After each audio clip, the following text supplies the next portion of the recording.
కింది స్థాయి సిబ్బందిని వేధిస్తున్న GHMC LB Nagar deputy commissioner Islavath పై చర్యలు తీసుకోవాలని greater Hyderabad municipal employees union అధ్యక్షుడు గోపాల్ కమిషనర్ ను కోరారు. జీహెచ్ఎంసీలో సిబ్బంది కొరత ఉన్నప్పటికీ రాష్ట్ర ప్రభుత్వం ప్రతిష్టాత్మకంగా చేపడుతున్న కుటుంబ సర్వేలో మున్సిపల్ ఉద్యోగులు పాల్గొని విజయవంతం చేస్తున్నారన్నారు. కానీ ఎల్బీనగర్ డీసీ కావాలనే ఉద్యోగులపై పనిభారం మోపుతూ మానసికంగా వేధిస్తున్నారని ఆరోపించారు.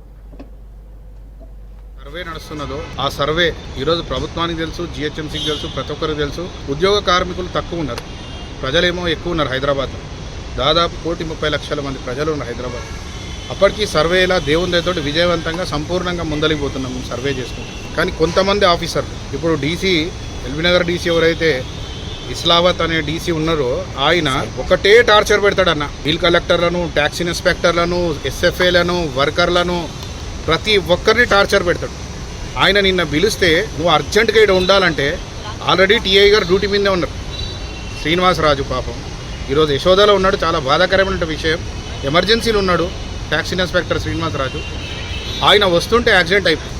ఈ పని అందరం చేస్తున్నాం, మొత్తం జిహెచ్ఎంసీలా అన్ని రకాలటువంటి పని చేస్తున్నాం. కానీ ఈ ఇస్లావత్ ఎవరైతే డిప్యూటీ కమిషనర్ ఉన్నాడో వర్కర్ని, ఎస్ఎఫ్ఏని, బిల్ కలెక్టర్ని, ట్యాక్స్ ఇన్స్పెక్టర్ని ప్రతి ఒక్కరిని రాసి రంపాన పెడతాడు, టార్చర్ పెడతాడు. ఇప్పుడు ఇంతమంది జిహెచ్ఎంసీలో డీసీ డిప్యూటీ కమిషనర్లు ఉన్నారు, జోనల్ కమిషనర్లు ఉన్నారు. ఎందుకు మా కమిషనర్ గారికి మొన్న ఒక వినతి పత్రం పెట్టాం. అయ్యా చలికాలం వచ్చింది, మాకు ఇట్లాంటి బాధ ఉందని. నెక్స్ట్ డేనే ఆయన ఆర్డర్ తీసి ఇచ్చేసాడు.